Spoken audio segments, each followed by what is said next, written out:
Hello ನಮಸ್ಕಾರ. ಇವತ್ತಿನ ನಮ್ಮ ಪಾಡ್ಕಾಸ್ಟ್ಗೆ ಗೆಸ್ಟ್ ಆಗಿ ಬಂದಂತಹ ಡಾಕ್ಟರ್ ಅನುಷಾ ಸ್ವಾಮಿ MBBS MD ಸೈಕಿಯಾಟ್ರಿ, ಪ್ರಸ್ತುತವಾಗಿ ಕಿಮ್ಸ್ ಹುಬ್ಬಳ್ಳಿಯಲ್ಲಿ ಸೀನಿಯರ್ ರೆಸಿಡೆಂಟ್ ಆಗಿ ಕಾರ್ಯನಿರ್ವಹಿಸುತ್ತಿದ್ದಾರೆ. ನಿಮಗೆ ಸ್ವಾಗತ ಮ್ಯಾಮ್. ಇವತ್ತಿನ ನಮ್ಮ ಎಪಿಸೋಡ್ ಅಲ್ಲಿ ನಾವು ಮೆಂಟಲ್ ಹೆಲ್ತ್ ಬಗ್ಗೆ ಡಿಸ್ಕಷನ್ ಮಾಡ್ತಾ ಇದ್ದೀವಿ. ಸೊ ಮ್ಯಾಮ್, ನಾವು ಸ್ಟಾರ್ಟ್ ಮಾಡೋದು ಸೈಕಿಯಾಟ್ರಿ ಮತ್ತೆ ಸೈಕಾಲಜಿ ಬಗ್ಗೆ ಡಿಫರೆನ್ಸ್ ಏನಿದೆ ಮ್ಯಾಮ್? ಸೈಕಿಯಾಟ್ರಿಸ್ಟ್ ಅಂದ್ರೆ ಇಸ್ ಅ ಸ್ಪೆಷಲಿಸ್ಟ್, ಯಾರು ಮನೋರೋಗ ತಜ್ಞರು ಅಂತ ಏನ್ ಹೇಳ್ತೀವಲ್ಲ. ಸೊ ಮನಸ್ಸಿಗೆ ಒಳಪಟ್ಟಂತ ತೊಂದರೆಗಳಾಗಿ ಅಥವಾ ಮಾನಸಿಕ ಸಮಸ್ಯೆಗಳಂದ್ರೆ ಕಾಮನ್ ಆಗಿ ಯೂಸ್ ಮಾಡ್ತೀವಿ, ಇವಕ್ಕೆಲ್ಲ ಸೈಕಿಯಾಟ್ರಿಸ್ಟ್ ಹತ್ರ ಹೋಗ್ತೀವಿ.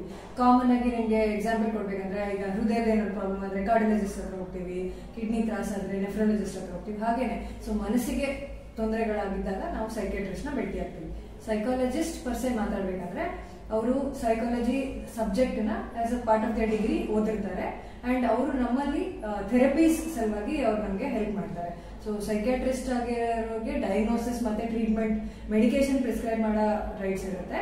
ಸೈಕಾಲಜಿಸ್ಟ್ಗೆ ಮೋಸ್ಟ್ಲಿ ಓನ್ಲಿ ಥೆರಪಿ ಸೆಷನ್ಸ್ ಏನು ತಗೋತೀವಿ, ಟಾಕ್ ಥೆರಪಿ ಅಂತ ಏನ್ ಹೇಳ್ತೀವಿ. ಸೊ ನಾನಾ ತರ ಥೆರಪೀಸ್ ನ ಸೈಕಾಲಜಿಸ್ಟ್ ತಗೋತಾರೆ. ಓಕೆ ಮ್ಯಾಮ್, ನಾವೀಗ ಮಾನಸಿಕ ಸಮಸ್ಯೆಗಳ ಬಗ್ಗೆ ಮಾತಾಡ್ತಿದ್ದೀವಿ.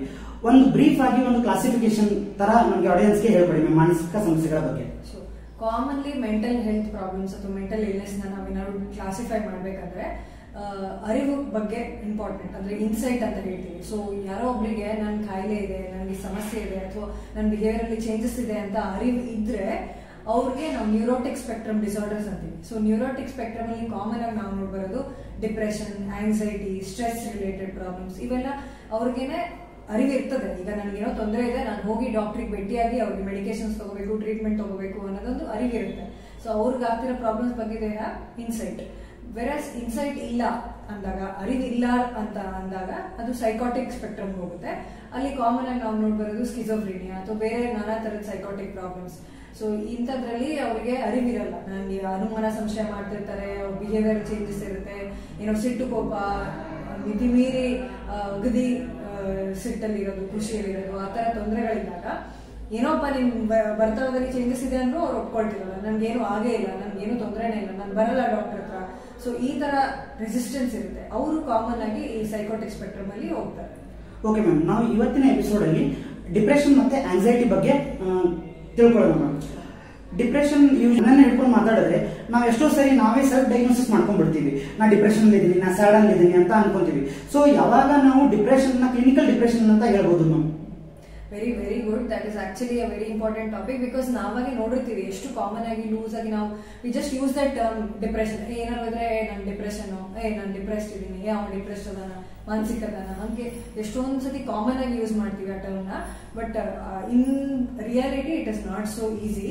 ಸೊ ಡಿಪ್ರೆಷನ್ ಅಂತ ಹೇಳಿಕ್ಕೆ ಕೆಲವೊಂದಿಷ್ಟು ಕ್ರೈಟೀರಿಯಾಸ್ ಇದಾವೆ. ಕಾಮನ್ ಆಗಿ ಹೇಳ್ಬೇಕಂದ್ರೆ mood. So definitely sad mood ಇರಬೇಕು, ಅಂದ್ರೆ ದುಃಖ, ಬೇಜಾರ್, ಸತತವಾಗಿ ಏನೋ ಕಳ್ಕೊಂಡಿರೋ ಫೀಲಿಂಗ್ ಅಥವಾ ಸತತವಾಗಿ ಏನೋ ಲೋ ಅನ್ಸೋದು, ಈ ತರ ಮೇನ್ಲಿ ಲೋ ಮೂಡ್. ಸೆಕೆಂಡ್ ಅಂತಂದ್ರೆ ಏನೋ ಇಂಟ್ರೆಸ್ಟ್ ಇರಲ್ಲ, ಕೆಲಸ ಮಾಡ್ಲಿಕ್ಕೆ ಆಸಕ್ತಿ ಇರೋದಿಲ್ಲ, ಏನೋ ದಿನಚರಿಯಲ್ಲಿ ಆಕ್ಟಿವಿಟೀಸ್ ಮಾಡ್ಲಿಕ್ಕೆ ಆಸಕ್ತಿ ಇರಲ್ಲ, ಏನೋ ಇಷ್ಟಪಟ್ಟು ಮಾಡ್ತಿರ್ತಾರೆ, ಹಾಬೀಸ್ ಇರ್ತವೆ, ಅವನ್ ಕೂಡ ಅವ್ರು ಅದರಲ್ಲಿ ಖುಷಿ ಸಿಗ್ತಿರಲ್ಲ, ಅಥವಾ ಯಾರ ಜೊತೆ ಬೆರಿಬೇಕನ್ಸಲ್ಲ, ಸುಮ್ಮನಿರೋಣ, ಒಬ್ನೇ ಇರೋಣ, ನನ್ಗೆ ಬೇಡ ಜನ, ಅವ್ರು ಇವ್ರು ಬಂದ್ರು ಅವ್ನಿಗೆ ಸಣ್ಣ ಪುಟ್ಟ ವಿಷಯ ಕಿರಿಕಿರಿ ಅನ್ಸುತ್ತೆ, ಒಬ್ಬಂಟಿ ಇರ್ಬೇಕಂತ ಇಷ್ಟಪಡ್ತಾರೆ. ಅದಲ್ಲದೆ ಸ್ಲೀಪ್ ಅಥವಾ ಅಪಟೈಟ್, ನಾವು ಊಟ ತಿಂಡಿ ಡೆಫಿನೆಟ್ಲಿ ಡಿಸ್ಟರ್ಬ್ ಆಗಿರುತ್ತೆ, ನಿದ್ದೆ ಡಿಸ್ಟರ್ಬ್ ಆಗಿರುತ್ತೆ, ನಿದ್ದೆ ಆಗ್ತಿರಲ್ಲ, ಬೇಡಾಗಿದ್ದ ವಿಚಾರಗಳು ಬರ್ತವೆ, ಎಷ್ಟೋ ಕೀಳರ್ಮೆ ಅಂತ ಹೇಳ್ತೀವಿ, ಲೋ ಸೆಲ್ಫ್ ಎಸ್ಟೀಮ್. ನಾರ್ಮಲ್ ಆಗಿರ್ತಾನೆ, ಚೆನ್ನಾಗಿರ್ತಾನೆ, ಸ್ಟಿಲ್ ಅವ್ನಿಗೇನೋ ನಾನೇನು ಸಾಧಿಸಿಲ್ಲ, ನಾನೇನೋ ಲಾಯಕ್ಕಿಲ್ಲ. ಸೊ ಫೀಲಿಂಗ್ ಆಫ್ ಏನಂತಾರೆ ವರ್ತ್ಲೆಸ್ ಅಂತೀವಿ, ನನ್ ಎದಕ್ಕೂ ಉಪಯೋಗನೇ ಇಲ್ಲ, ನನ್ನ ಜೀವನ ಏನಕ್ಕೂ ಉಪಯೋಗನೇ ಇಲ್ಲ, ಮುಂದೆ ಏನು ಬೇಡ ಆಗಿದೆ, ಹೋಪ್ಸೇ ಇಲ್ಲ ಅಂತ ಅನ್ಸ್ಬೋದು. ಯಾವ ರೇಂಜಿಗೆ ಅಂದ್ರೆ ಅವರು ಸುಯಿಸೈಡಲ್ ಐಡಿಯೇಷನ್ ಅಥವಾ ಥಾಟ್ಸ್, ಫ್ಯೂಚರೇ ಇಲ್ಲ, ಉಳಿದು ಏನ್ ಮಾಡ್ಬೇಕು, ಬದುಕಿ ಏನ್ ಮಾಡ್ಬೇಕು, ಈ ತರ ವಿಚಾರಗಳು ಬರ್ಬೋದು, ಅಥವಾ ಸತ್ತೋಗ್ಬೇಕನ್ನೋ ವಿಚಾರಗಳು ಬರ್ಬೋದು. ಸೊ ಇವೆಲ್ಲ ನಾನಾ ತರದ ಕ್ರೈಟೀರಿಯಾಸ್ ನ ಫುಲ್ಫಿಲ್ ಆಗ್ಬೇಕು.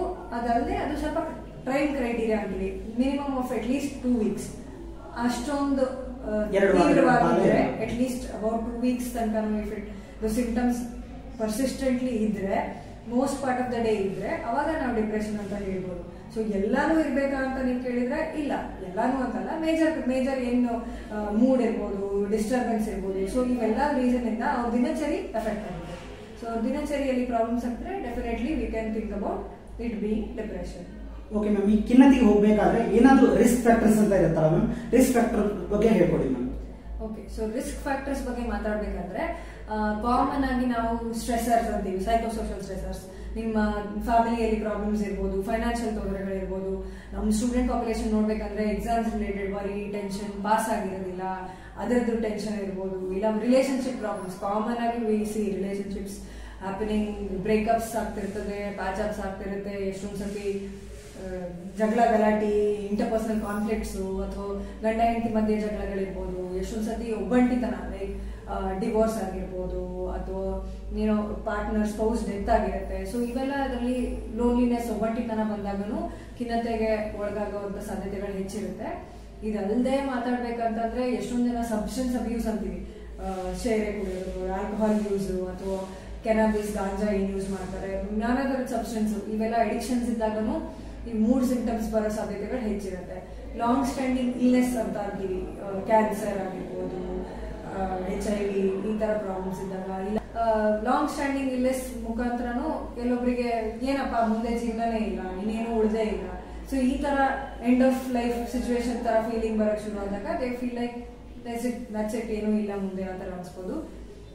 ಏನೂ ಇಲ್ಲ ಅಂತ ಅಂದ್ರೂ ಡಿಪ್ರೆಷನ್ ಆಗಬಹುದು, ಏನೂ ರೀಸನ್ ಇಲ್ಲ. ಈಗ ಕೆಲವೊಂದ್ಸತಿ ಕೇಳಿರ್ತೀರಾ, ಚೆನ್ನಾಗಿದ್ದಾನೆ, ಎಲ್ಲ ಮನೆ ಕಡೆ ಚೆನ್ನಾಗಿದೆ, ಲೈಫಲ್ಲಿ ಚೆನ್ನಾಗಿದ್ದಾನೆ, ಕೆಲಸ ಇದೆ, ಹೆಂಡತಿ ಇದ್ದಾರೆ, ಯಾಕೆ ಡಿಪ್ರೆಷನ್ ಹೋದ್ರು ಅಂತ. ಸೊ ಎಂಡೋಜಿನಸ್ ಡಿಪ್ರೆಷನ್ ಅಂತ ಮಾತಾಡ್ತೀವಿ. ನ್ಯೂರೋ ಟ್ರಾನ್ಸ್ಮಿಟರ್ ಬಗ್ಗೆ ಮಾತಾಡ್ಬೇಕಂದಾಗ ಎಂಡೋಜಿನಸ್ ಡಿಪ್ರೆಷನ್ ಅಲ್ಲಿ ನಮ್ದೇನು ಸೆರೆಟೋನಿನ್ ಅಂತ ಹೇಳ್ತೀವಿ, ಆ ಕೆಮಿಕಲ್ ಇರುತ್ತೆ, ಅದು ಲಾಸ್ ಅಥವಾ ಕಮ್ಮಿ ಇರುತ್ತೆ. ಸೊ ಸೆರೆಟೋನಿನ್ ಲೋ ಇದ್ದಾಗನು ಡಿಪ್ರೆಷನ್ ಬರ್ಬೋದು. ಸೊ ಕಾಮನ್ ಆಗಿ ಎಂಡೋಜಿನಸ್ ಡಿಪ್ರೆಷನ್ ಅಲ್ಲಿ ಈ ರೀಸನ್ ಆಗಿರ್ಬೋದು. ಯಾವಾಗ ಈ ಖಿನ್ನತೆ ಒಳಗಾದ ಪೇಷಂಟ್ಸ್ ಸೂಸೈಡ್ ಅನ್ನು ಅಟೆಂಪ್ಟ್ ಮಾಡ್ತಾರೆ ಅಥವಾ ಸೂಸೈಡ್ ಅನ್ನೋ ಥಾಟ್ ಅವರಿಗೆ ಬರುತ್ತೆ ma'am? So suicide per se is a very important topic. ನಾವು ಇವಾಗಲೇ September 10th world suicide prevention ಡೇನ ಸೆಲೆಬ್ರೇಟ್ ಮಾಡಿದ್ವಿ. ಸೊ ಸೂಸೈಡ್, ಆತ್ಮಹತ್ಯೆ ಒಳಗಾಗ್ಲಿಕ್ಕೆ ಯಾವಾಗ್ಲೂ ಡಿಪ್ರೆಷನ್ ಆಗ್ಬೇಕಂತ ಇಲ್ಲ, but definitely depression is one of the commonest factor which can lead to suicide. But suicide per se can happen because of many reasons. So ನಾವು ಹೇಳ್ದಂಗೆ ಏನೋ ಸ್ಟ್ರೆಸ್ ಇರ್ಬೋದು, ಏನೋ ಟೆನ್ಷನ್ ಇರ್ಬೋದು, ಸಡನ್ ಏನೋ ಒಂದು ಲಾಸ್ ಆಗಿರ್ಬೋದು. ಸೊ ಇವೆಲ್ಲ ರೀಸನ್ ಇದ್ದಾಗಲೂ ಯಾರೋ ಒಬ್ರು ಸೂಸೈಡ್ ಒಳಗಾಗ್ಬೋದು.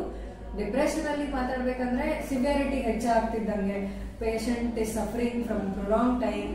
ಯಾವಾಗ ಅವರಿಗೆ ಆತರ ಭಾವನೆಗಳು ಬರುತ್ತೆ, ಏನಪ್ಪಾ ಜೀವನ ಏನು ಲಾಯಕೇ ಇಲ್ಲ, ಮುಂದೆ ಏನು ದಾರಿನೇ ತೋರಿಸ್ತಿಲ್ಲ, ಸೊ ಫ್ಯೂಚರ್ ಬಗ್ಗೆ ತುಂಬಾ ಪೆಸಿಮಿಸ್ಟಿಕ್ ವ್ಯೂಸ್ ಇದ್ದಾಗ, ಸೊ ಈ ವರ್ಕ್ಲೆಸ್ನೆಸ್, ಹೋಪ್ಲೆಸ್ನೆಸ್, ಹೆಲ್ಪ್ಲೆಸ್ನೆಸ್ ಅಂತ ಹೇಳ್ತೀವಿ, ಟ್ರಯಡ್, ಈ ಮೂರು ಸಿಚುವೇಶನ್ ಅಲ್ಲಿ ಏನು ಕಾಣಿಸ್ತಾನೆ ಇಲ್ಲ ಮುಂದೆ ಅಂತ ಅಂದಾಗ ಡೆಫಿನೆಟ್ಲಿ ಅವರು ಸೂಸೈಡಲ್ ಐಡಿಯೇಷನ್ ಅಥವಾ ಸೂಸೈಡ್ ಪರ್ಸೆ ಅಟೆಂಪ್ಟ್ಸ್ ಎಲ್ಲ ಮಾಡ್ಕೊಳ್ಳೋದ್ರಲ್ಲಿ ಪ್ರಾಬ್ಲಮ್ಸ್ ಕಂಡು ಬರ್ಬೋದು. ಆ ಥರ ಈಗ ಖಿನ್ನತೆ ಅಂತ ಒಂದು ಸಲ ಡಯಾಗ್ನೋಸ್ ಆದ್ಮೇಲೆ ನೆಕ್ಸ್ಟ್ ಪ್ಲಾನ್ ಏನು ಮ್ಯಾಮ್, ಟ್ರೀಟ್ಮೆಂಟ್ ಪ್ಲಾನ್? ಸೊ ನೀವು ಪೇಷಂಟ್ ಪರ್ಸೆ ಆಗಿರ್ಬೋದು ಅಥವಾ ಫ್ಯಾಮಿಲಿ ಮೆಂಬರ್ಸ್ ಆಗಿರ್ಬೋದು, ಯಾರು ಒಬ್ರು ಈ ತೊಂದರೆ ಒಳಗಾಗ್ತಿದ್ದಾಗ ನೋಡಿದಾಗ, ಈಗೇನೋ ನೀವು ಒಂದ್ ವಾರ 10 ದಿವಸಗಟ್ಲೆ ಒಬ್ಬನೇ ಇರ್ತಾನ, ಸುಂದಿರ್ತಾನ, ಯಾರ ಜೊತೆ ಮಾತಾಡಲ್ಲ, ಸೊ ಒಬ್ಬಂಟಿತನ ಆಗಿರ್ಬೋದು ಅಥವಾ ಏನೋ ಈ ಬಾಯಿಲಿ ಹೇಳ್ಕೊತಿರ್ಬೋದು, ನನಗೆ ಸರಿ ಅನಿಸ್ತಿಲ್ಲಪ್ಪ, ನನ್ಗೆ ಅಳು ಬರುತ್ತೆ, ಮಾತೆತ್ತಿದ್ರೆ ಸಿಟ್ಟು ಬರುತ್ತೆ, ಅಳು ಬರುತ್ತೆ, ನನ್ ಜೀವನನೇ ಬೇಡ ಅನಿಸ್ತಿದೆ ಅಂತ ಈಗೆಲ್ಲ ಓಪನ್ ಆಗಿ ಹೇಳ್ಕೊಂಡಾಗಿರ್ಬೋದು. ಇಲ್ಲ ನೀವಾಗಿನೇ ನೋಟಿಸ್ ಮಾಡಿರ್ಬೋದು, ಮುಂಚೆಗೂ ಈಗೂ ತುಂಬಾ ಫರ್ಕ್ ಇದೆ. ಅವ್ನು ಮುಂಚೆ ಎಷ್ಟು ಖುಷಿಯಾಗಿರ್ತಿದ್ದ, ಇವಾಗ suddenly is always low, always crying, ಏನೋ ಅಷ್ಟೊಂದು ಹುರುಪೇ ಇಲ್ಲ ಅವನಿಗೆ, ಇಷ್ಟೊಂದು ಯಾಕೆ ಡಲ್ ಇದ್ದಾನೆ. ಸೊ ಯಾರೇ ಆಗಿರ್ಬೋದು, ಪೇಷಂಟ್ ಪರ್ಸೆ ಆಗಿರ್ಬೋದು, ಇಲ್ಲ ಫ್ಯಾಮಿಲಿ ಮೆಂಬರ್ಸ್ ಯಾರು ಈ ತರ ಸಿಂಪ್ಟಮ್ಸ್ ನೋಟಿಸ್ ಮಾಡಿದ್ರೆ ಡೆಫಿನೆಟ್ಲಿ ಅವನ್ನ ಹೆಲ್ಪ್ ಸಲುವಾಗಿ ಕರ್ಕೊಂಡು ಹೋಗ್ಬೇಕು. ನಿಮ್ ನಿಯರೆಸ್ಟ್ ಸೈಕ್ಯಾಟ್ರಿಸ್ಟ್ ಯಾರೇ ಆಗಿರ್ಬೋದು, ಹತ್ರದಲ್ಲಿರೋ ಯಾರೇ ಸೈಕ್ಯಾಟ್ರಿಸ್ಟ್ ಆಗಿರ್ಬೋದು, ಅವ್ರ ಹತ್ರ ಹೋಗಿ ಇವ್ಯಾಲ್ಯೂಯೇಟ್ ಮಾಡಿಸಿ, ಅವ್ರಿಗೆ ಏನಾದ್ರು ಸಮಸ್ಯೆ ಇದ್ದು ಮೆಡಿಕೇಶನ್ಸ್ ವಾರೆಂಟ್ ಮಾಡ್ತಿದ್ದು ಅಂದ್ರೆ definitely there is medical line of management, drugs available ಇದಾವೆ. ಸೊ ಮೆಡಿಕೇಶನ್ಸ್ ಕೊಟ್ಟು ಮ್ಯಾನೇಜ್ ಮಾಡಬಹುದು, ಇಲ್ಲ ಅವಶ್ಯಕತೆ ಬಂದ್ರೆ ಅಡ್ಮಿಟ್ ಮಾಡ್ಕೋಬಹುದು, ಇಲ್ಲ ಅಂದ್ರೆ there is another option where severity ನೋಡ್ಕೊಂಡು ಸೈಕೋಥೆರಪಿ ನಾವು ಅದನ್ನ ಕೂಡ ಅಳವಡಿಸ್ಕೋಬಹುದು. ಡೆಫಿನೆಟ್ಲಿ ವಿತ್ ಮೆಡಿಕೇಶನ್ ಸೈಕೋಥೆರಪಿ ಕೊಟ್ರೆ definitely there is a cure for this problem, ಆರಾಮ ಆಗ್ತಾರೆ. ಓಕೆ ಮ್ಯಾಮ್, ಬಟ್ ನಾವು ನೆಕ್ಸ್ಟ್ ಇನ್ನೊಂದು ಟಾಪಿಕ್ ಟಚ್ ಮಾಡ್ಬೇಕಂತಂದ್ರೆ ಆಂಗ್ಸೈಟಿ ಬಗ್ಗೆ ಮಾತಾಡೋಣ ಮ್ಯಾಮ್. ಆಂಗ್ಸೈಟಿ, ಪ್ಯಾನಿಕ್ ಅಟ್ಯಾಕ್, ಅದ್ರ ಬಗ್ಗೆ ಸ್ವಲ್ಪ ಹೇಳ್ಕೊಡಿ ma'am. So anxiety is also a very common thing what we notice in the present times. So ಎಷ್ಟೊಂದ್ ಸತಿ ಸಫರ್ ಮಾಡ್ತಿರ್ತಾರೆ, ಹೇಳ್ತಿರಲ್ಲ. ಎಷ್ಟೊಂದ್ ಸತಿ ಎಷ್ಟೊಂದ್ ಜನಕ್ಕೆ ಗಾಬರಿ, ಅನ್ಈಸಿನೆಸ್, ರೆಸ್ಟ್ಲೆಸ್ನೆಸ್, ಏನೋ ಒಂದ್ ಸಣ್ಣ ಪುಟ್ಟ ಕೆಲಸ ಮಾಡ್ಲಿಕ್ಕೂ ಇಷ್ಟು ಯೋಚನೆ ವಿಚಾರ ಬರೋದು, ಗಾಬರಿ ಆಗೋದು, ಮಾಡಕ್ಕಾಗತ್ತೋ ಇಲ್ಲೋ ಅನ್ನೋ ಡೌಟ್ಸ್ ಬರೋದು, ಇವೆಲ್ಲ ಇರ್ತದೆ. ಸೊ ಕಾಮನ್ ಆಗಿ ನೋಡ್ಬೇಕು ಅಂದ್ರೆ ಜನರಲೈಸ್ ಆಂಗ್ಸೈಟಿ ಅಂತೀವಿ. ದಿನ ರುಟೀನ್ ಆಕ್ಟಿವಿಟೀಸ್ ದಿನಚರಿಯಲ್ಲಿ ಸತತವಾಗಿರುತ್ತೆ. ಅದು ಕೀಡಪ್ ಟೆನ್ಸ್ಡ್ ಫೀಲಿಂಗ್, ಏನಪ್ಪಾ ನಾ ಮಾಡೋದು ಸರಿ ಇದೆಯೋ ಏನೋ, ಅಥವಾ ನನ್ ಕೆಲಸ ಆಗುತ್ತೋ ಇಲ್ಲೋ, ಮುಂದೆ ಫ್ಯೂಚರ್ ಹೆಂಗೆ, ಸಣ್ಣ ಪುಟ್ಟ ವಿಷಯಕ್ಕೆ ಗಾಬರಿ ಅನ್ಸೋದು. ಸೊ ಆ ಗಾಬರಿ is always most of the times associated with some uneasiness. So ಎದೆ ಬಡ್ತಾ ಆಚೀಚೆ ಅನ್ಸೋದು, ಕೈಕಾಲು ನಡಗೋದು, ಸ್ವೆಟ್ಟಿಂಗ್ ಆಗುತ್ತೆ. ಸೊ ಒಂದ್ ಸ್ವಲ್ಪ ಹೊಟ್ಟೆ ಜಾಡಿಸ್ತಾನೆ ಆಗೋದು, ಅನ್ಈಸಿನೆಸ್ ಇರ್ತದೆ ಯಾವಾಗ್ಲೂ. ಅಂಡ್ ದೇರ್ ಆಲ್ವೇಸ್ ಗಡಿಬಿಡಿ ಸ್ವಲ್ಪ ಹೆಡ್ ಏಕ್ಸ್ ಆಗೋದು, ಕಾಮನ್ ಪೇನ್ಸ್ ಏಕ್ಸ್ ಇರ್ತದೆ. ಸೊ ಇವೆಲ್ಲ ಇಶ್ಯೂಸ್ ಇದ್ದಾಗ, ಸತತವಾಗಿದ್ದಾಗ ಅವ್ರದ್ದು ದಿನಚರಿಗೆ ಹ್ಯಾಂಪರ್ ಆಗ್ತಿದೆ, ಅವ್ರ ಡಿಸ್ಫಂಕ್ಷನ್ ಕಾಸ್ ಮಾಡ್ತಿದೆ ಅಂದಾಗ it becomes an important thing where you to take help or seek help. ಅವಾಗ ಅದು ಬಿಟ್ರೆ ಪ್ಯಾನಿಕ್ ಅಟ್ಯಾಕ್ಸ್ ಅಂತ ನಾವು ಹೇಳಿದಾಗ ಎಷ್ಟೋ ಸತಿ ನೀವು ನೋಡಿರ್ತೀರಾ. I think even in television and all they show that there are episodes where intense fear, intense anxiety, ಅದು ಇಮೋಷನ್ಸ್ ಹೆಂಗಿರುತ್ತೆ ಅಂದ್ರೆ ತುಂಬಾ ಜೋರಾಗಿ ಎದೆ ಬಡ್ತಾ ಆಗೋದು, ಉಸಿರಾಡಕ್ ತ್ರಾಸ ಆಗೋದು, ಕೈಕಾಲು ನಡಗೋದು, ಇನ್ನೇನಪ್ಪ ನಾನು ಸತ್ತೇ ಹೋಗ್ತೀನಿ ಅನ್ನೋ ಫೀಲಿಂಗ್ ಬರುತ್ತೆ. ಫೀಲಿಂಗ್ ಆಫ್ ಇಂಪೆಂಡಿಂಗ್ ಡೂಮ್ ಅಂತ ಹೇಳ್ತೀವಿ. ಮುಳುಗೋಯ್ತು ನನ್ನ ಜೀವನ, ಇನ್ನೇನು ಸತ್ತೇ ಹೋಗ್ತೀನಿ ಅನ್ನೋಷ್ಟು ಅಷ್ಟೊಂದು ಲೆವೆಲ್ಗೆ ಆಘಾತ ಆಗುತ್ತೆ. But it be very prescribed, ಏನೋ 10 minutes 15 minutes ಇರುತ್ತೆ, ಆಮೇಲೆ it will come down. But ಆ ಸಿಚುವೇಶನ್, ಆ episode it be so distressing that in ಮತ್ತೆನ ಯಾವಾಗ ಆಗುತ್ತೋ ಅನ್ನೋದೊಂದು ಗಾಬರಿ ಉಟ್ಕೊಳಕ್ ಶುರು ಆಗುತ್ತೆ. ಸೊ ಈ ಪ್ರಿಸ್ಕ್ರೈಬ್ಡ್ ಎಪಿಸೋಡ್ಸ್ಗೆ ಪ್ಯಾನಿಕ್ ಅಟ್ಯಾಕ್ಸ್ ಅಂತ ಹೇಳ್ತೀವಿ. ಸೊ ಇವು ಯಾವಾಗೋ ಒಂದ್ಸತಿ ಆಗ್ಬೋದು, ನಾವೇನೋ ಒಂದು ಆಘಾತವಾಗಿರೋ ಸಿಚುವೇಶನ್ ಅಲ್ಲಿ ಎಕ್ಸ್ಪೀರಿಯನ್ಸ್ ಮಾಡಿರ್ಬೋದು. ಬಟ್ ಇವು ವಿನಾಕಾರಣನೂ ಆಗ್ಬೋದು, ಪದೇ ಆಗ್ತಾ ಇದೆ, ರಿಪೀಟೆಡ್ ಬೇಸಿಸ್ ಅಲ್ಲಿ ಆಗ್ತಿದೆ, ಆನ್ ಗೋಯಿಂಗ್. ಸುಮ್ಮನೆ ಏನೋ ನಾರ್ಮಲ್ ಆಗಿ ಎಲ್ಲ ಚೆನ್ನಾಗಿ ನಡೀತಿರುತ್ತೆ, ಔಟ್ ಆಫ್ ದ ಬ್ಲೂ ಆಗುತ್ತೆ, ಅದರಿಂದ ಅವರಿಗೆ ಡಿಸ್ಫಂಕ್ಷನ್ ಆಗ್ತಿದೆ. ಹಿಂಗಾದಾಗ definitely they have to seek medical help. ಬಂದು ಭೇಟಿಯಾಗಿ ಹೆಂಗಿದೆ ಅದ್ರ ಬಗ್ಗೆ ಇವ್ಯಾಲ್ಯೂಯೇಷನ್ ಮಾಡಿಸ್ಕೊಂಡು, ಅದಕ್ಕೆ ಸೈಕೋಥೆರಪಿಯಲ್ಲೇ ಆರಾಮಾಗುತ್ತಾ, ಮೆಡಿಕೇಶನ್ಸ್ ಬೇಕಾ, ಇದ್ರ ಬಗ್ಗೆನೂ ನಾವು ವಿಚಾರ ಮಾಡಿ ಅದ್ರ ಪ್ರಕಾರ ಪ್ಲಾನ್ ಮಾಡ್ಬೋದು ಮುಂದೆ. ಮ್ಯಾಮ್, ಈಗ ನಾವು ಡಿಪ್ರೆಷನ್ ಮತ್ತೆ ಆಂಗ್ಸೈಟಿ ಬಗ್ಗೆ ಮಾತಾಡಿದ್ವಿ. ಚೈಲ್ಡ್ಹುಡ್ ಟ್ರೋಮಾಸ್ ಯಾವ ತರ ಎಫೆಕ್ಟ್ ಮಾಡುತ್ತೆ ಮ್ಯಾಮ್? ಡೆಫಿನೆಟ್ಲಿ ಚೈಲ್ಡ್ಹುಡ್ ಟ್ರೋಮಾಸ್, ನೀವು ಹೇಳ್ದಂಗೆ it's a very important thing as a developing adult. ಸಣ್ಣ ವಯಸ್ಸಲ್ಲಿ ಏನೋ ಒಂದು ಮಾನಸಿಕ ತೊಂದರೆಗೆ ಒಳಗಾಗಿರ್ಬೋದು, ಅಥವಾ ಜಸ್ಟ್ ಚೈಲ್ಡ್ಹುಡ್ ನೆಗ್ಲೆಕ್ಟ್ ಆಗಿರ್ಬೋದು, ಅಬ್ಯೂಸ್ ಆಗಿರ್ಬೋದು, ಏನೋ ಪೇರೆಂಟ್ಸ್ ಅಲ್ಲಿ ಇಶ್ಯೂಸು, ಸ್ಟ್ರಿಕ್ಟ್ ಪೇರೆಂಟಿಂಗ್ ಇರ್ಬೋದು. ಕಾಮನ್ ಆಗಿ ನಾವು ಇನ್ನೊಂದು ನೋಡ್ ಬರ್ತೀವಿ, ಬುಲ್ಲಿಂಗ್ ಅಂತ ಹೇಳ್ತಾರೆ. ಸೊ ಯಾರೋ ಚುಡಾಯಿಸ್ತಿರ್ತಾರೆ, ಕಾಡ್ತಿರ್ತಾರೆ, ಅದು ಅವ್ರದ್ದು ಸೆಲ್ಫ್ ಎಸ್ಟೀಮ್ ಡೆವಲಪ್ಮೆಂಟ್ ಆಗ್ಲಿಕ್ಕೆ ಕುಗ್ಗಿರ್ಬೋದು. ಸೊ ಇವೆಲ್ಲ ರೀಸನ್ಸ್ ಇಂದ ಡಿಪ್ರೆಷನ್ ಮತ್ತೆ ಆಂಗ್ಸೈಟಿ ಆಗೋ ಸಾಧ್ಯತೆಗಳು ಹೆಚ್ಚು. ರಿಸ್ಕ್ ಫ್ಯಾಕ್ಟರ್ಸ್ ಆಗ್ಲೇಬೇಕಂತಿಲ್ಲ, but definitely there are contributing risk factors ಅಂತ ಹೇಳ್ಬೋದು. ಎಷ್ಟೋ ಜನ ಸ್ಟೂಡೆಂಟ್ಸ್ ಆಗಿರ್ಬೋದು ಅಥವಾ ಪೇಷಂಟ್ಸ್ ಆಗಿರ್ಬೋದು, ಈ ತರ ಆಂಗ್ಸೈಟಿ ಡಿಪ್ರೆಷನ್ ಹೋಗಿ ಯಾರ ಮುಂದೆ ಹೇಳಬೇಕು ಅಂತ ಗೊತ್ತಾಗದೇನೆ ಸೂಸೈಡ್ಗೆ ಶರಣಾಗ್ಬಿಡ್ತಾರೆ ಮ್ಯಾಮ್. ಸೊ ಜೀವನ ಕಳ್ಕೊಂಡ್ಬಿಡ್ತಾರೆ. ಸೊ ಅಂತವ್ರಿಗೆ ಏನಾದ್ರೂ ಒಂದು ಮೆಸೇಜ್ ಕೊಡಿ ಮ್ಯಾಮ್ ಈ ಒಂದು ಪಾಡ್ಕಾಸ್ಟ್ ಮೂಲಕ. ಮೆಸೇಜ್ ಮುಟ್ಟಿಸ್ಬೇಕು ಅಂತಂದ್ರೆ ಎಷ್ಟೊಂದು ಜನಕ್ಕೆ ಏನೋ ಅವರಾಗಿನೇ ಹೊರಗೆ ಹೋಗಿ ಹೇಳಲಿಕ್ಕೆ ಆಗ್ತಿರ್ದೇ ಇರ್ಬೋದು. ಅದಕ್ಕಾಗಿ ಯಾರು ಅವ್ರ ಜೊತೆಗಿರ್ತಾರೆ, ಫ್ಯಾಮಿಲಿ ಮೆಂಬರ್ಸ್ ಆಗಿರ್ಬೋದು, ಫ್ರೆಂಡ್ಸ್ ಆಗಿರ್ಬೋದು, ಇಂಥವೇನಾದ್ರು ಪ್ರಾಬ್ಲಮ್ಸ್ ನ ನೀವು ನೋಟಿಸ್ ಮಾಡಿದ್ರೆ ಡೆಫಿನೆಟ್ಲಿ ಅದನ್ನ ಇಗ್ನೋರ್ ಮಾಡಬೇಡಿ. ಅವರು ಸೂಸೈಡ್ ಮಾಡ್ಕೊಳ್ಳಕ್ಕೆ ಅವಕಾಶ ಮಾಡ್ಕೊಳ್ಳೋಕ್ಕಿಂತ ಮುಂಚೆನೆ ನೀವು ಟ್ರೀಟ್ಮೆಂಟ್ ಅಥವಾ ನಿಯರೆಸ್ಟ್ ಸೈಕಾಟ್ರಿಸ್ಟ್ ಯಾರ್ಯಾರು ಹೋಗಿ ಭೇಟಿ ಆದ್ರೆ ಎಷ್ಟೊಂದು ನಾವು ಅವ್ರಿಗೆ ಹೆಲ್ಪ್ ಮಾಡ್ದಂಗಾಗುತ್ತೆ. ಅದಲ್ಲದೆ ಕಾಮನ್ ಥಿಂಗ್ಸ್, ನೀವು ಸೂಸೈಡ್ ಅಂತ ಯೋಚನೆ ಬಂದ್ರು, even if you just Google it, ನಾನಾ ತರದ್ದು ಹೆಲ್ಪ್ ಲೈನ್ಸ್ ಓಪನ್ ಆಗ್ತವೆ. ಎಷ್ಟೊಂದು ಜನ they be there to help you, to talk to you.